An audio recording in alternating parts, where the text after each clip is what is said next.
Good evening. My name is Jay Rothman, and welcome to Real Men, Real Talk Raw. It is Wednesday evening here in the U.S., about 8 p.m. on the East Coast. If you're coming in from overseas, good morning to you. Good evening if you are still up. And welcome to the show. I'd like to invite all of you that are watching live, if you see here something that resonates with you, or you have a question or a comment during our conversation, please feel free to share with us. At this time, I'd like to welcome Dr. Stephen V to the show. Welcome to the studio this evening. You're welcome. Thank you.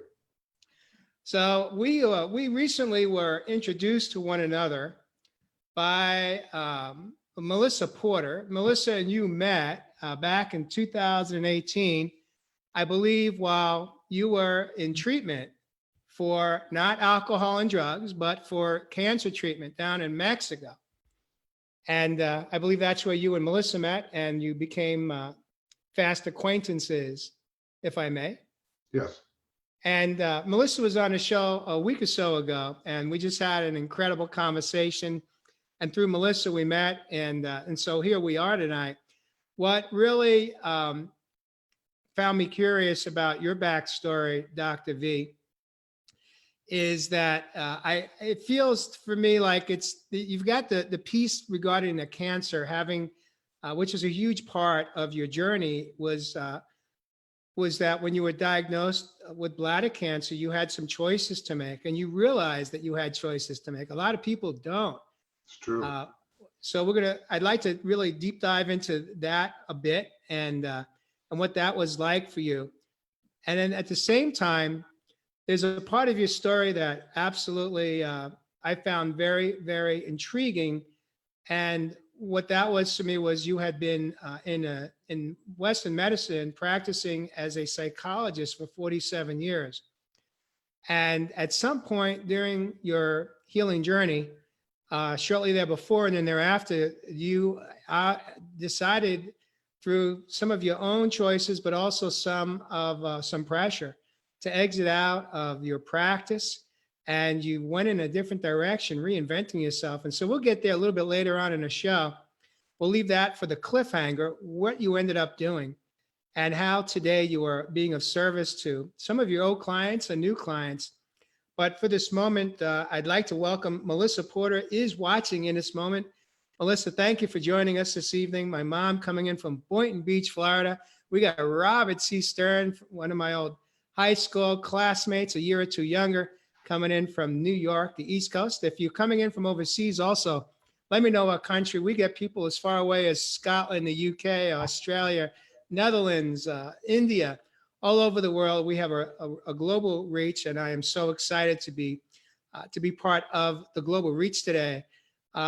So Dr. V, what I did was you actually shared a lot of your backstory with me. You sent me a blog that you had written during the time you were going through the process of making decisions for cancer treatment, and then while you were in treatment. But I spent some time, I read your complete blog it was less than a year from the time you were diagnosed until the time, in fact, you were what's referred to as NED, no evidence of disease. So you were in and out relatively quickly. However, it had a huge impact on your life. And so I'd like to invite you to start to share your backstory with me. If at any time I should ask you a question that you don't feel comfortable with in this moment, with love and kindness, you could set a boundary, and I will respect you and your boundary. So without further ado, Dr. V, welcome to the studio. Thank you. I'm very glad to be here. And backstory, late February of 2018, I was diagnosed with bladder cancer, had a huge tumor in my bladder that they said was high grade, which is aggressive, and that they therefore felt that it was more than stage 1, and that to take the big tumor out would damage the bladder because it was too big and on the wall, and then a lot of small tumors. So they basically, after attempting and failing, they said, chemo, take out the bladder, chemo you again. And I said, well, I don't do chemo. And I don't know if I can save my bladder, but I'd like to try. So that led me, at that point, I was already on an alternative program for about 5 weeks that I kicked into gear because of all that I learned over the years, people I knew and resources I knew of. And that's that part you said about how a lot of people don't know they have choices. They don't even know what the choices are because you get one flavor here. And so I basically was very depressed when he said that, but interesting, he kept looking at me as he said it, kind of like, huh? And he goes, you look really pretty good for someone's in your position. And it's like, yeah, okay. So there were delays in getting me scheduled for another surgery, which I insisted on, and I used those to found out about ITC, Immunity Therapy Center, where I met Melissa, and within 6 days I was there and started a 3-week program that I ended at 3 weeks. It was the core program because I felt I had learned things I needed to learn and had treatments that were very helpful, and it was time to go home and finish my healing there. That was the night I came home was, I feel very emotional about it because down in ITC, we were all fighting for our lives. And there was a lot of bravery going on there and a lot of amazing stories and some sad stories. And it was this kind of intense atmosphere that was made much better by how warm and loving everybody was and good food that they were feeding us. But when I got home here to the Puget Sound, and I lived on the water at the time, right north of Seattle, and I was exhausted and I wanted to go to bed, but we sat on our porch with several friends and one stranger who we invited over. And I kept looking at how beautiful the sunset was and the smells of the ocean and the greenery of spring having sprung and azaleas. And I just thought, this is living. And it was quite an experience. It almost felt like at that point I turned a corner. And If I may ask you, what was different about sitting on the porch this time? Because I assume you had sat on that porch many nights prior. Oh, I got like about more than 1,000 sunset pictures. Yeah, so I lived there 10 years. So. Why was it different this time? Because I felt more alive. I felt really invigorated, not by the exhaustion of what I'd been through, because that was a very difficult process, but that I was embracing life, I guess that's the way to put it. And the stranger we invited talked to us about kids up in Anacortes, where he came from, who were throwing themselves off bridges and killing themselves because they lacked meaning, and that he had done and been some heavy things as a soldier, and his payback was to try to assist kids like that. And we were all sitting there talking and enjoying the beauty and having a glass of wine. And he goes, you know, those kids don't know how to do this. Just sit here and visit. Their technology and all that kind of stuff, they're lost. So I felt, you know, yeah, and look at how beautiful this is, and the ocean's healing. And I just really always appreciated, but it went to another level that evening. I was home, I was alive, I was going to be okay. So that's kind of what happened. And yeah, it was wonderful. You shared that early on when you got the diagnosis, you were not interested in doing the traditional Western medicine treatment. Why was that? Well, I'll clarify that. First off, my dad was a physician, and I set out to be one when I first started, and then I realized that I didn't like shots and pills and surgery, so I switched over to psychology and found what I thought was my home. And but I was angry at psychology for selling its soul in the medical model, so I had a lot of disagreements with the medical model.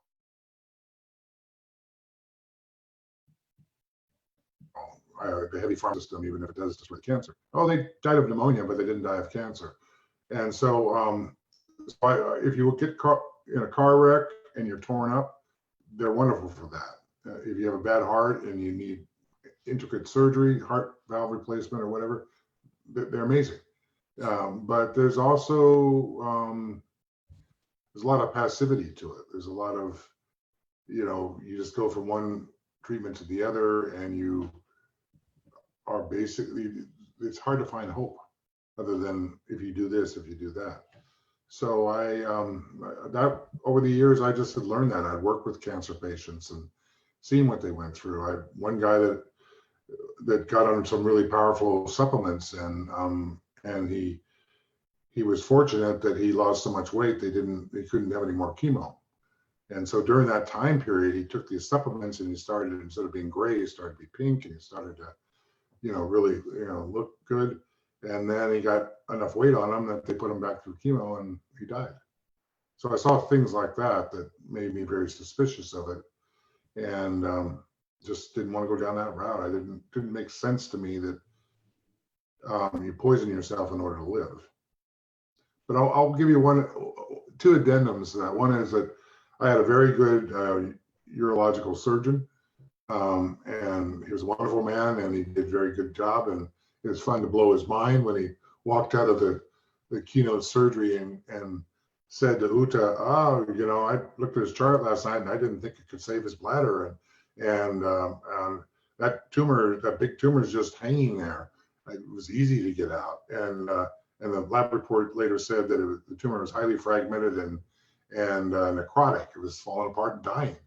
And he, so it was fun to blow his mind in that way, but I couldn't have done it without his skill and his allowance for me to utilize what I wanted to utilize. And so that was fun. Yeah, that was a big moment. I have a picture of someone took me in hospital bed when I found that out. And he says, "Were you on drugs?" Well, yeah, I was, but I was really happy. Yeah. Well, what you're referring to was fun. Perhaps, if I may paraphrase you, was that you understood in that moment that you didn't just depend on Western medicine treatment to improve your health, to save your life. You took action steps. You became your own advocate. Yes. And through that process of making decisions for yourself that were not aligned necessarily with traditional care, you basically did a hybrid. You did a little bit of both. Yes, I did. But in that time, when you made that decision, that conscious decision to go outside of the US and seek care that is not necessarily available in the US, that is not the protocol, the standard protocol of treatment.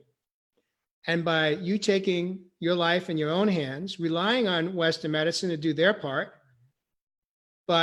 and respecting them for that, but at the same time, not putting all your eggs in that one basket and taking action steps. And when you saw what he described as it was just barely hanging on.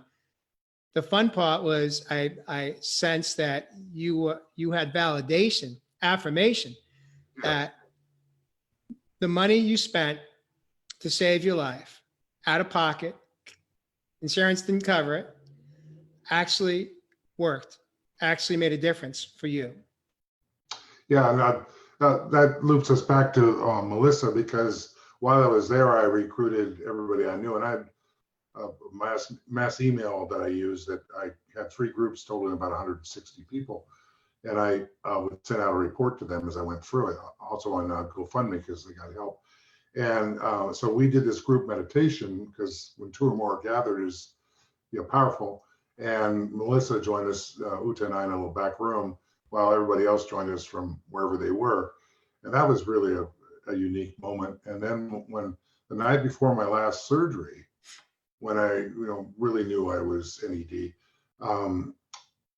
Uta's daughter said, "Well, everybody's been so good to you. I got an idea for you. Let's have a house concert with her good friend Aaron, who's quite a beautiful singer and songwriter, and let's invite everybody that supported you." So we ended up with 61 people here, 61 the night before my surgery. But they all brought food, and she played the piano and sang. And someone said, "Well, isn't this hard on you since you're going into surgery tomorrow?" I said, "No, it's all love here. I'm going to soak it up and take it with me." And that's when the next day was when he walked out. And I didn't see his face, but I can see his face. And about danced across the room to Uta and family that were there, family and friends, and big smile on his face, and also kind of a confused look on his face, like, whatever, we got a victory here. So he celebrated it, but he never really was all that interested to know exactly what it was I did. He just said to me at one point, "You did a good job." That's what he said. How did you change through this process? Now, you personally, not your career, but did anything change for you through this process of facing mortality, perhaps for the first time, if not maybe the most serious time? Certainly, the first time and most serious, both wrapped into one. I think of Melissa's story. I didn't know because we had a hard time finding time together while she was in treatment, and vice versa. And the story she told about the really bad accident on the freeway, was a year or two before she got the diagnosis, and the voice said, "You're not done." And she was able to ride that through cancer later. Well, I'm not supposed to be done. So you look for things like that to solidify you. I was worked on by two healers who are very good, and one of them was local, and I would go to sessions and I'd be shaken, and she'd say, "Well, this is this, and I'm working on that, and you're gonna be fine." It's different than someone saying to you the platitude, "Well, you're gonna be fine." It's like, well, how do you know that? Someone who reads energy, works with energy, when they say that, it's like, okay, I'll sink into that. So I kind of knew I was being shaken up, because I believe when something happens, there's a reason for it, even if you don't understand it. That's what I teach in my work. You just try to cooperate with it and go along for the ride. And I knew there was something different I was supposed to be doing. And I was already doing that, except I had walked away from it. So what I knew was, since I was essentially a pioneer in energy psychology, I was supposed to teach that, write a book about it, reach people with it. And what I realized was that I had known for at least 5 years I should get out of psychology, but I was afraid of, how I suffered this huge cut in income, because people say, "Well, you're not a provider with my insurance," and I don't know.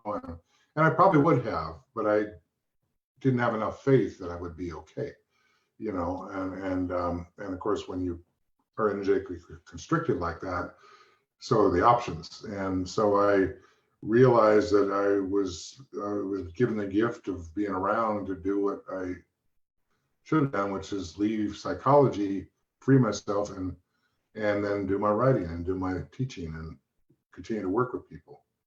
So in July of 18, I reopened my practice, but not as a psychologist.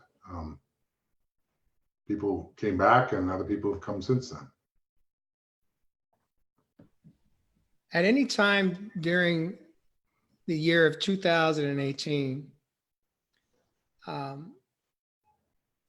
did you manage your own fear, or did you lack fear?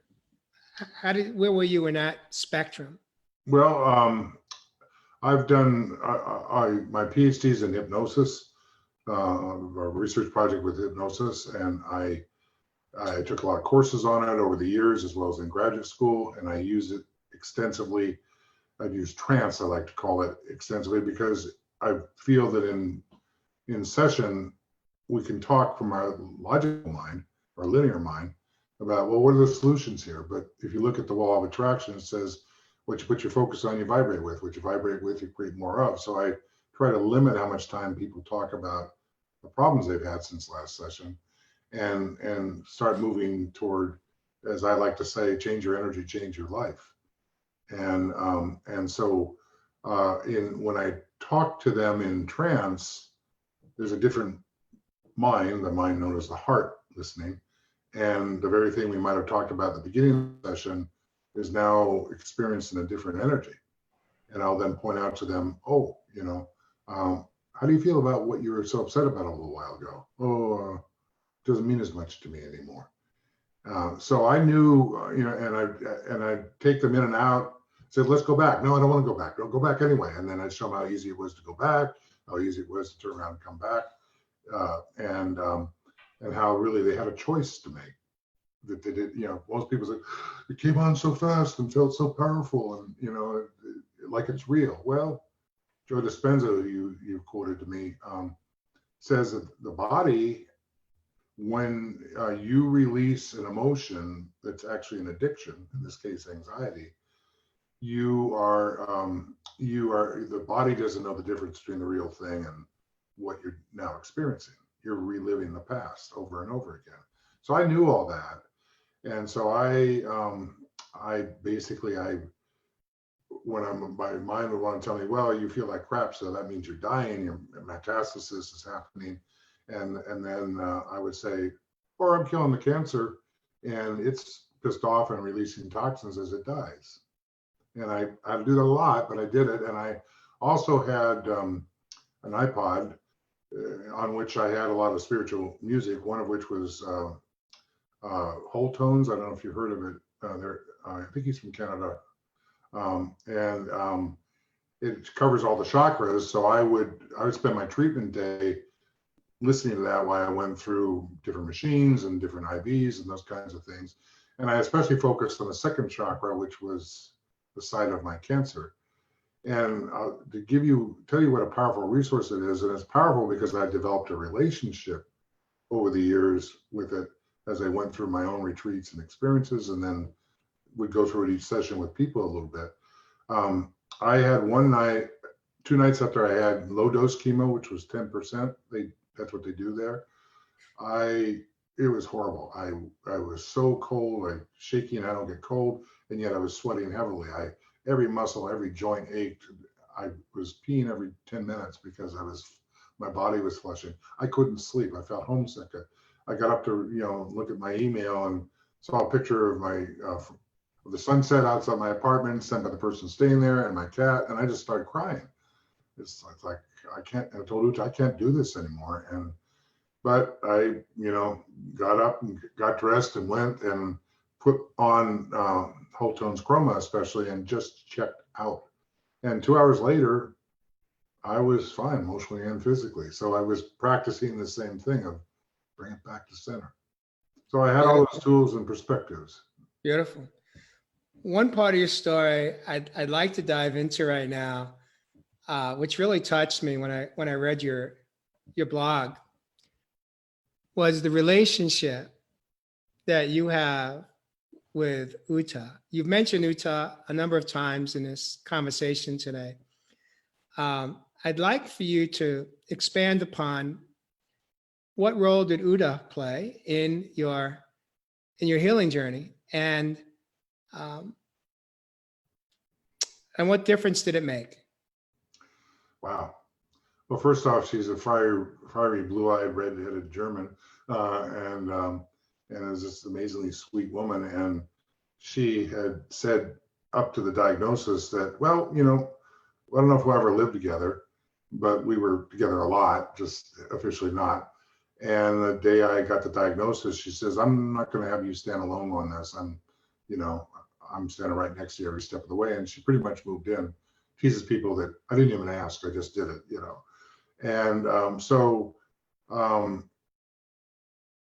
the love I received from her was amazing. And also, she's very medical model. Her whole family is. She was a physician's assistant in Germany. She was a hospice nurse for 14 years as a volunteer and saw death a lot. And she had nursed her husband to death. She had nursed her sister to death and more. And she basically was more pro medicine than not.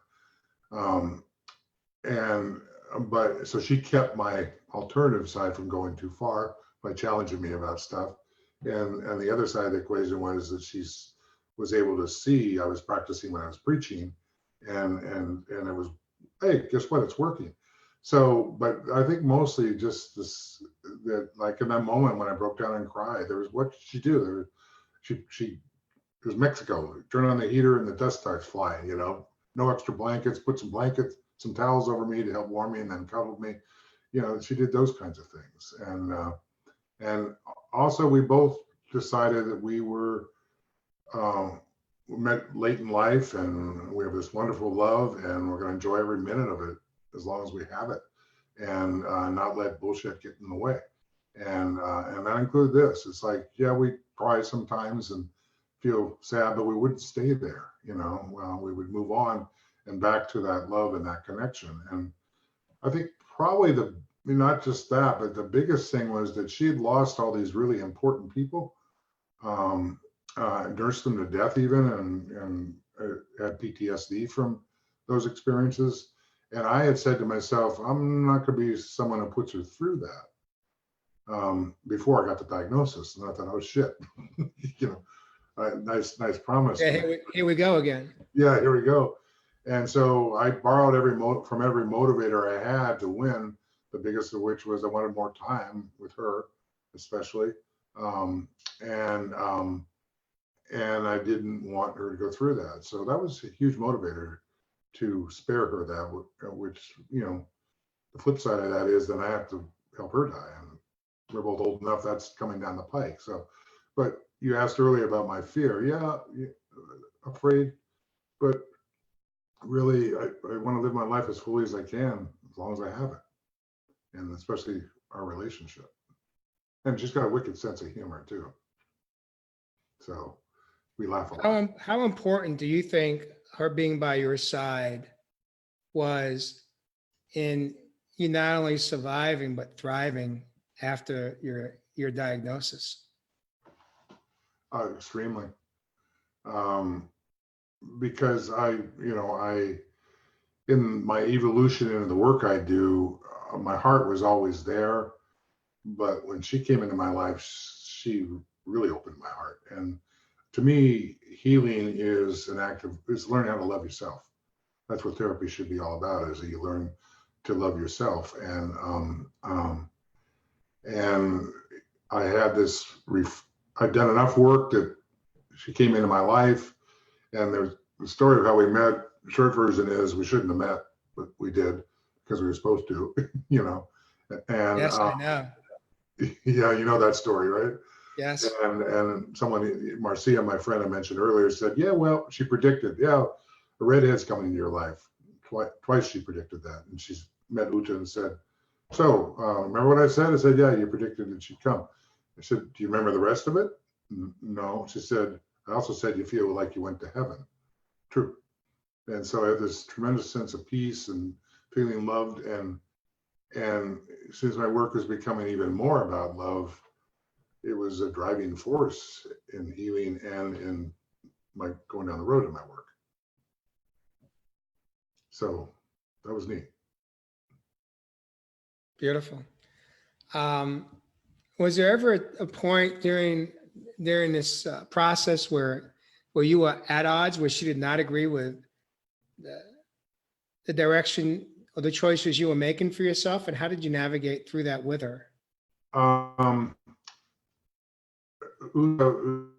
She's amazing in many ways, but one of those ways is that I know that some of the things I was doing scared the hell out of her, because her mind said medical models and she understood no chemo because her sister refused it, her husband refused it, and but she didn't understand some of the other things. But she would never ever tell me what to do, ever. She would tell me her opinion maybe, or her wishes maybe, but basically then step back and let me do what I needed to do. And I had a strong motivator there too, with her and with my family, because my sister had died of lymphoma 2 years before, and she had half-assed done a spiritual approach and treatments, and she kept smoking cigarettes and eating carbs and eating sugars, and she killed herself essentially. And so a lot of people felt that the I like your word for it, hybrid model, not alternative, but hybrid model, was not valid. She was a case in point. And so one of my motivators was to show everybody, including Uta, it works. And the way it works is dedication and determination. Because if you take I've had several clients come to me, former clients who have cancer, to work with me, and they say, well, I'm not as brave as you are, and so they've gone into chemo, even intense chemo and radiation and stuff that I would not have done. And I respect that, because in these two cases I'm thinking of, they're both being successful. I think so. You have to empower the treatment. It wouldn't work for me to do chemo because my mind just couldn't go there.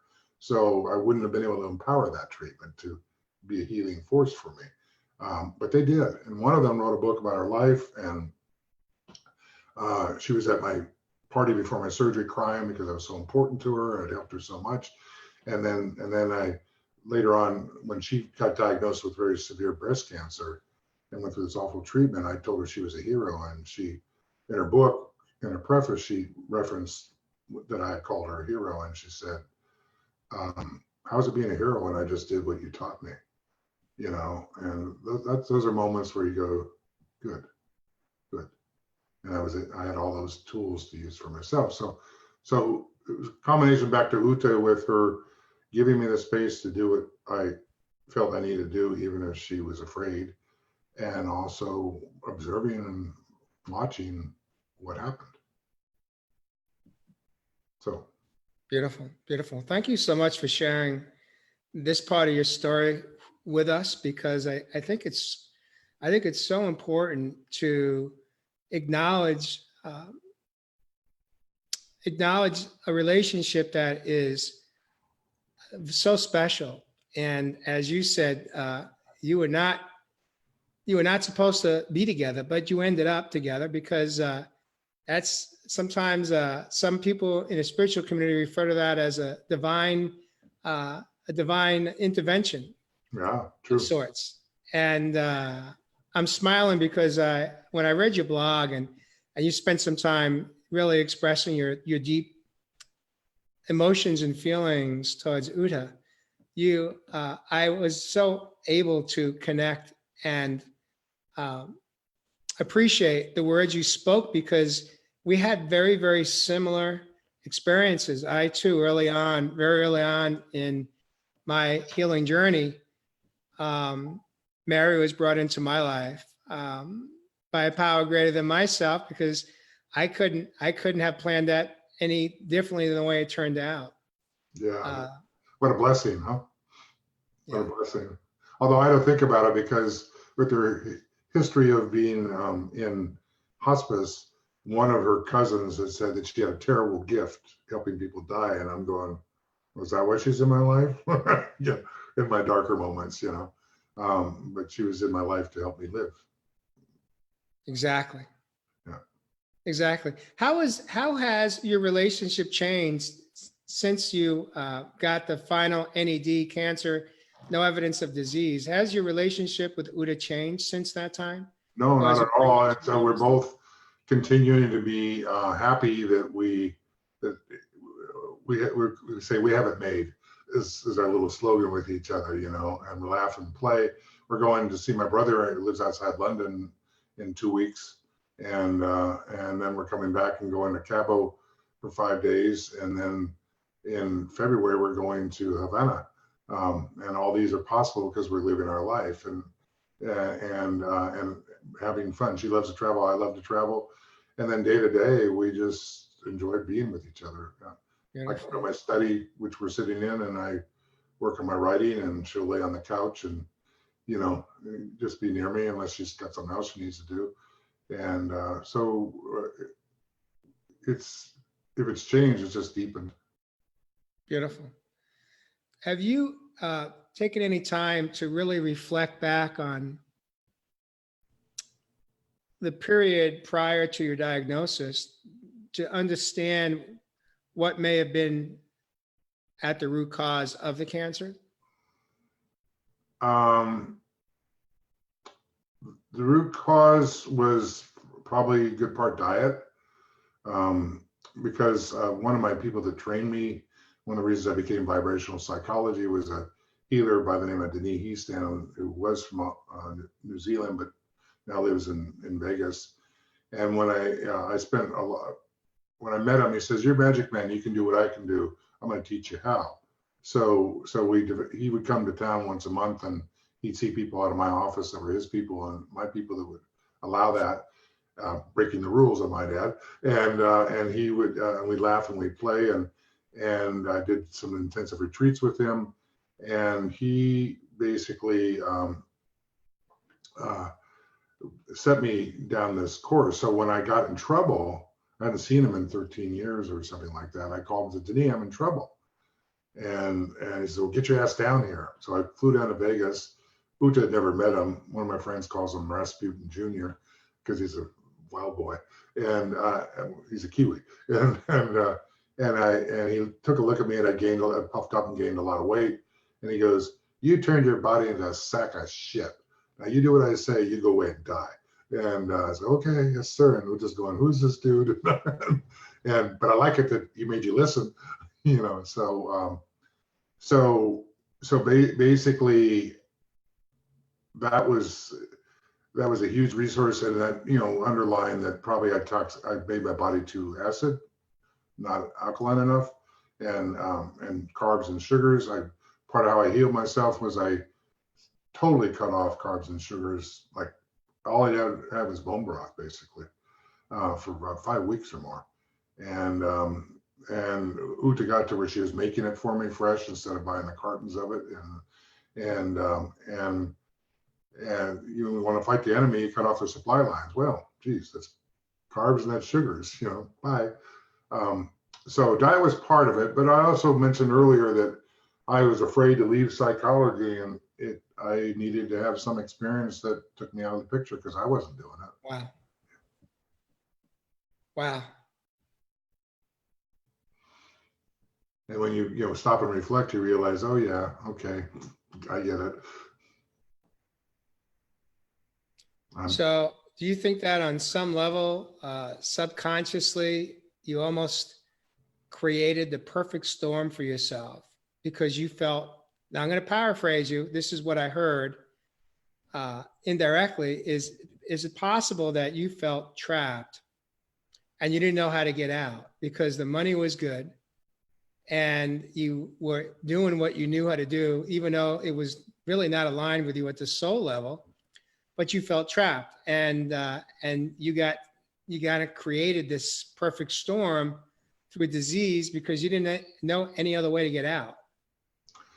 You know, and the debate about how much we create our reality, the other half of the equation is God. I'm not religious, but because I don't like dogma, but I am extremely spiritual, and so circumstances align, you know, to, if you choose, wake you up.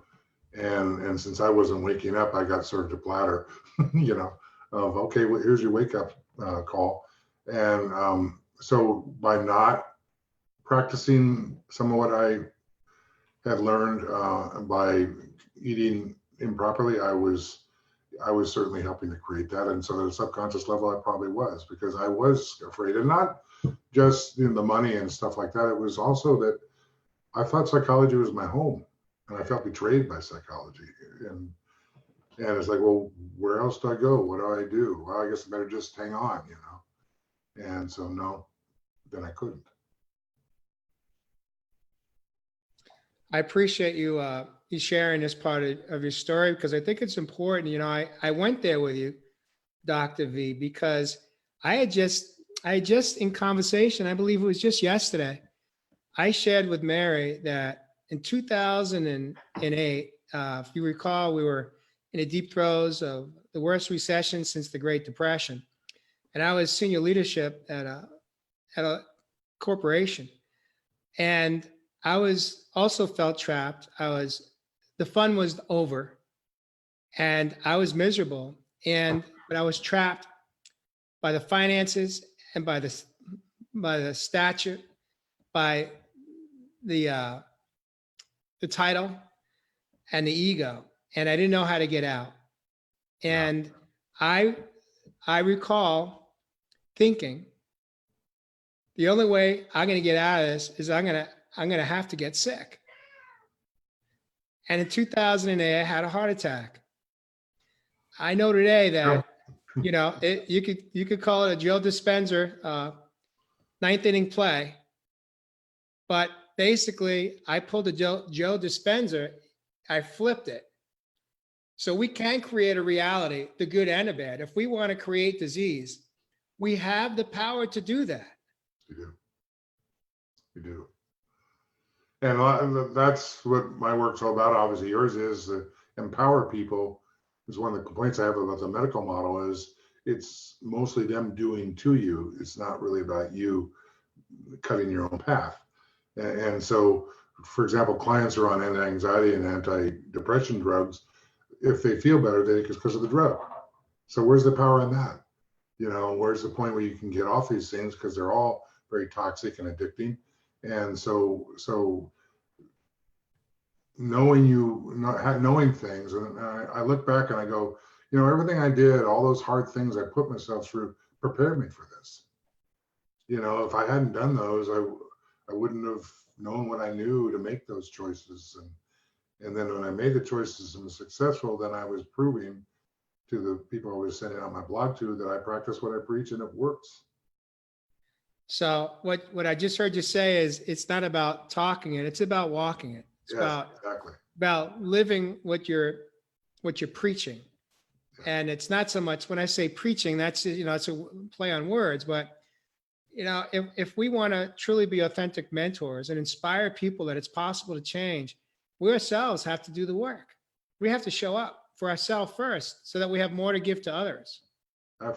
So very true. And and part of walking the walk, you live it, you don't just study it. And I've worked with a lot of healers over the years who, I just can't make this work. I've got great talent. I can't make it work. Well, it's all here, and some natural talent behind it, but it's being guided by here and not here. And so living it is also operating from your heart. Love is the answer. Yes, I love that. That leads me to the last segment of our conversation I'd like to deep dive into. You alluded to the fact, we touched on you were a psychologist for 47 years. And prior to getting your medical diagnosis of bladder cancer, you were facing a major crisis in your practice. If you could touch on that and what transpired thereafter and what that led you to and what you are now doing today to be of service to others in your circle. Well, I'll be a little vague, and basically I wrote a letter trying to help a friend with a custody issue with his daughter by a girlfriend, and she filed a complaint against me. She wasn't even a client, and the board basically looked into it, and what came of that was I came out okay, but also I was no longer under the radar. They had investigated me, and now they knew that I was not playing by Hoyle's rules, so to speak. And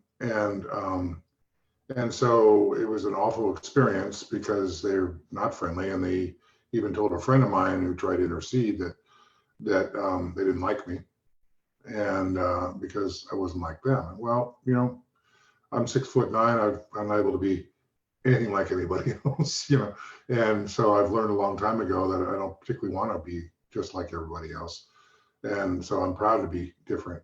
But it was a punishing experience that was one of the motivators to move out of psychology, but I was still afraid, and so I thought, no, I don't want to be ruled over by people like that who are very narrow-minded. I have one chiropractor friend who works on the subconscious, and he had a woman that came to him who had gone to a nearby major medical clinic for fertility because she couldn't get pregnant, spent thousands of dollars, couldn't get pregnant, had 2 sessions with him and got pregnant. And she was thrilled, and she said that he was the reason, and he probably was because he cleared some issue. And she went out to the university hospital to get her money back, and they filed a complaint against him, and he was accused of running a fertility clinic. He wasn't doing any such thing. But well, he also let's just clarify this real quick, Doc.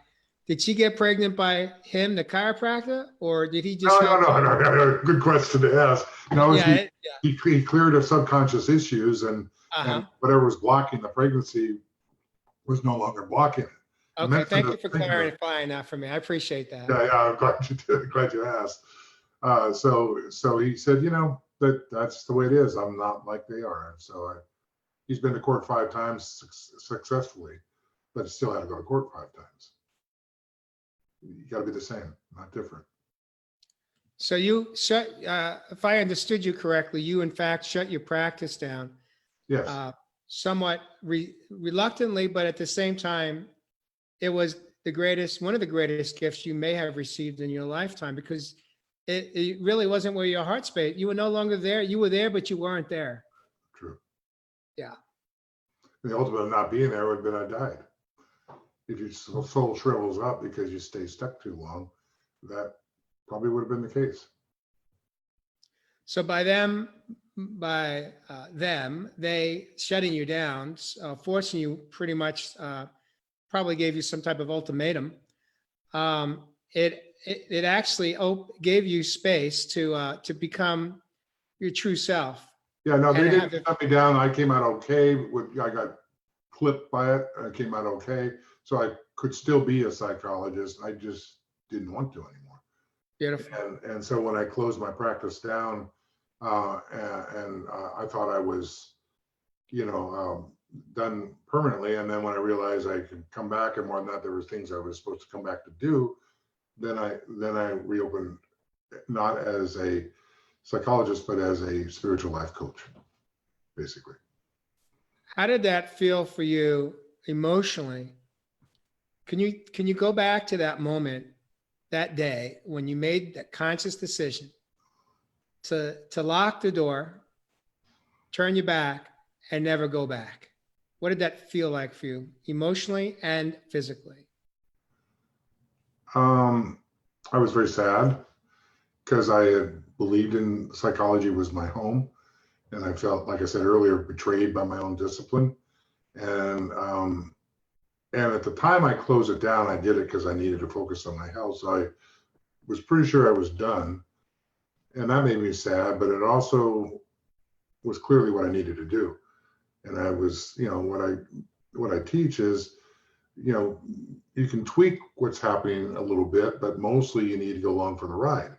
And this was happening. There's a reason I had to shut everything down. And if it means that I'm done, I'm done.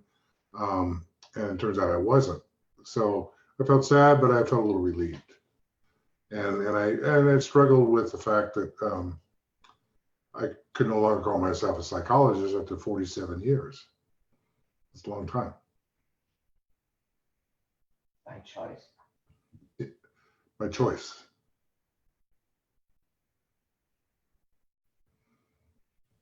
I had a friend, good friend, that tried to talk me into staying licensed so I could do evals and stuff like that and make money from home.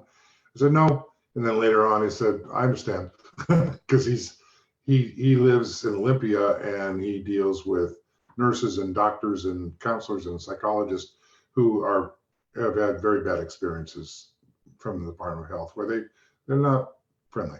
They stretch the codes to suit their purposes, and if they decide they don't like you, then they go after you. So Tell me how,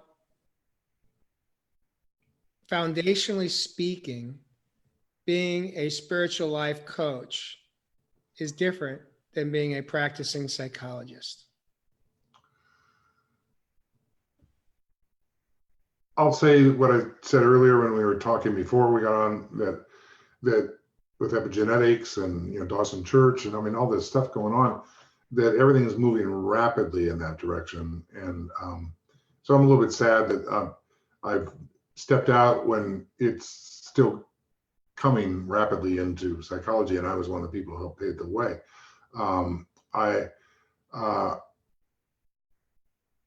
But I also looked at it as, what do I call myself? If I'm going to work with people, what am I? Well, I'm a minister. I'm a legitimate minister, so I guess I'm a minister. But mostly I'm a healer, but I don't like that word healer. Everybody uses it, and so spiritual life coach made the most sense to me, that because I certainly do coach people about how to face cancer or how to face life. How has your relationship changed with your clients as a spiritual life coach compared to how you used to engage with them as a psychologist? Because I presume there's been some shifts for you in how you communicate and how you work with your clients. There have, and internally, I feel more free, more at home, where I'm not looking over my shoulder. And I am able to share more of myself than psychology allows. It's supposed to be this, let's sit back and be this expert that they don't know much about. And in my viewpoint, we're all on a spiritual journey, all of us. And I'm not really any better than anybody I'm working with. I might be a little ahead of them because of things I've done or things I've learned or experiences I've had even with clients, but that I'm not better than them at all. And so if a story about myself, including this story of my transition, helps them to better understand and prepare to do their own work to change their life, then I feel really good about that. I feel freer to do that. And that includes also that I've been through a lot of training and workshops with energy and got real big hands. And I'm more free to, as a minister, to put hands on people. I don't do it much because I also understand what I learned over the years was, okay, if you can't touch as a psychologist, you can certainly send energy, and create an energetic atmosphere, a beautiful office here that's very peaceful in a building that's got a view of Mount Rainier and Lake Washington and so on, and create, and then I use a lot of electronic music in the background because it's more than music, it's shifting them. It's all layered with stuff. Like I discovered one recently. My friend Bruce sent me a link. It's called 528 Hertz Cycles, and it's the God tone is called. It's 2 hours long. So and if you play that and our whole tones, and you just close your eyes, and instead of just listening to this pretty music, you let yourself feel it. And that reminded me of Greg Braden, who said to the monks in Tibet one time, "So what is prayer?" And they said, "Well, the feeling is the prayer." So when you get into that heart space feeling, you're giving a prayer in a different way. You're creating from a different space. And good comes from that. I love what you just shared, Dr. V, because I think what it comes down is a lot of people think that, they have this belief system that there's one way to meditate, and they think it's in silence, and they also think that, well, if they're not in silence, then they're not doing it right. And what I've learned through my own healing journey is that there's many different ways to meditate. There's many different ways to pray. And there's not a right way and a wrong way. It's just how does it impact you? And how do you personally get what you need out of the experience? And I love that because, you see, I use music too. Every morning when I'm out doing my spiritual practice, and I do mine today I do it along the trails, the mountain trails of Arizona. I've got music on. I'm not listening to heavy metal. I'm not listening to much of anything other than music that I found can touch me at my heart space, at my soul space, connect me with myself. I'm in song, I'm singing. I got my headphones on, so I don't even hear I don't hear if I'm singing in tone or not. But I do get a few people that will give me a thumbs up, but I'm not there for them. I'm there for me. And by hearing the vibration of my voice as I'm in song and as I'm hiking in nature, the power of being in nature is so strong that I feel it, the vibration, the energy just levitating me to the level that is just pure love. It's just amazing experience, and I get to experience it most days. Why? Because I show up consistently. It's something that I refer to as non-negotiables. It's not negotiable. There's no compromising. There's no I'm too busy. I'm too busy with work, or I got a project I got to get done. That project will still be there at 10 a.m. or even 11 a.m., right? It's true. You got it. Dedication and determination. Live it. And live it, especially from here. That's cool. Way cool. So I'm a big fan of music. I'm going to check out that Whole Tunes, though. I'm not familiar with that. I presume it's an app I could probably pick up online. No, it's you go to wholetones.com. Okay. And he has every one of his programs works through the 7 chakras, 22 minutes and 22 seconds on this one called Chroma, which is the one I leaned on. And that's, I think, $99. You get CDs sent to you. You get a book that explains how it works, and you can immediately download. Okay. And so I downloaded it and put it on my iPod, and that's what I had with me along with other stuff there. He also has one called Active, ACTIV, which is for sports, focuses on the 7 chakras as you go through sports. He has a Christmas one and a sleep one. But there's so much of that popping up now. It's amazing. Beautiful. All these resources, it's a whole new field of. I go back to the days of, I don't know if you have Stephen Halpern and Jeffrey Thompson, some people that were doing that kind of thing way back when, but now it's proliferating, and it's more than just music. It's vibrating your cells. Beautiful.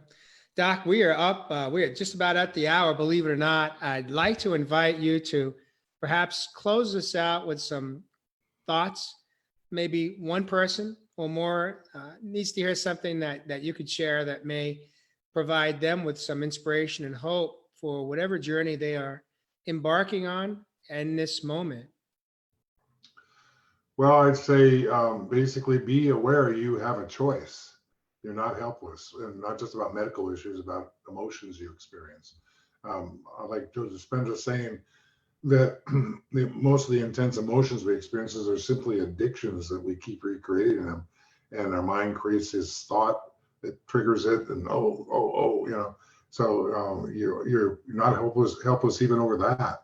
But also when it comes to charting the path of your life, or your medical treatment, you're not helpless. And the way to really understand that is to find some way to be at peace with yourself. And I like what you said earlier about there's no set way to do it. I used to deride meditation because, you have to pay $300 to get a mantra and you can't tell anybody, and you have to sit in a certain position. I thought that was stupid, maybe that kind of arrogance is stupid. Or as one of my teachers said, yeah, you ever notice how these people, when you go to a health food store, they're all dressed in their Birkenstocks and they're eating healthy and they're,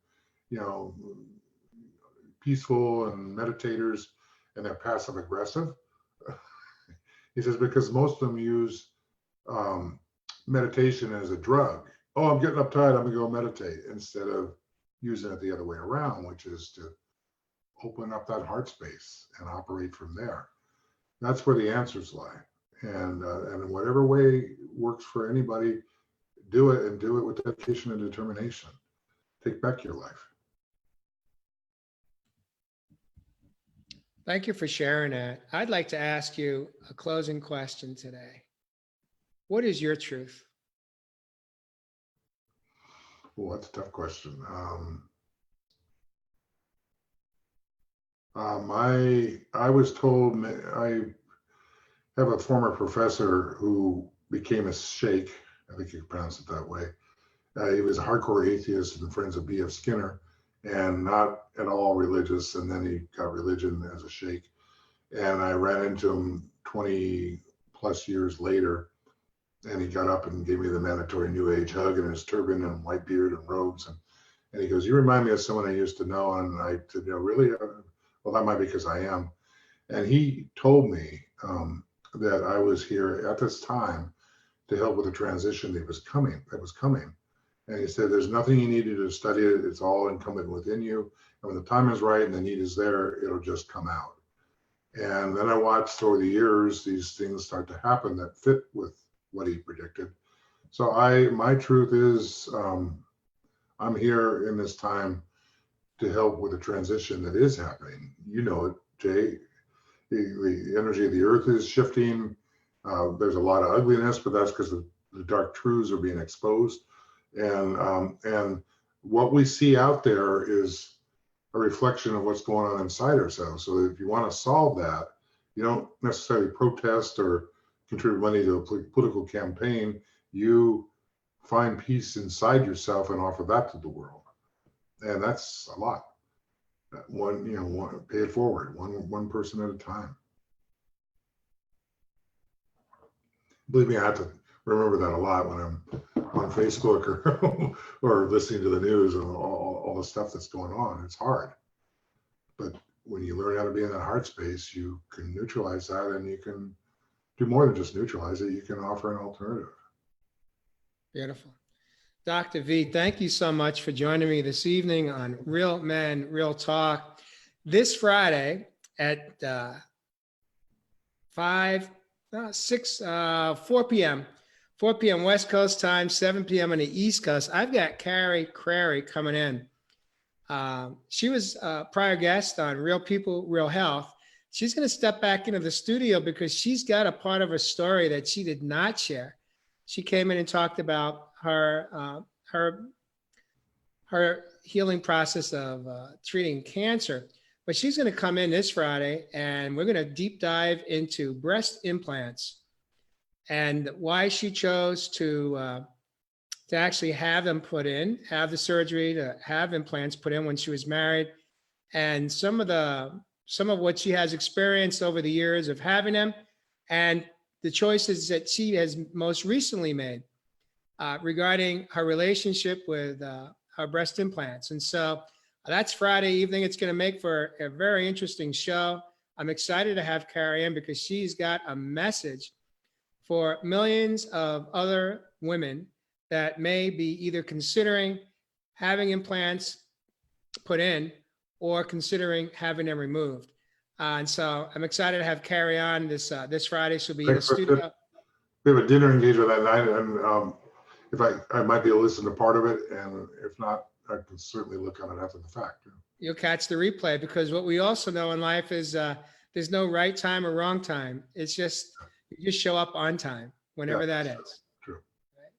So thank you for joining us this evening on Real People, Real Men, Real Talk Raw.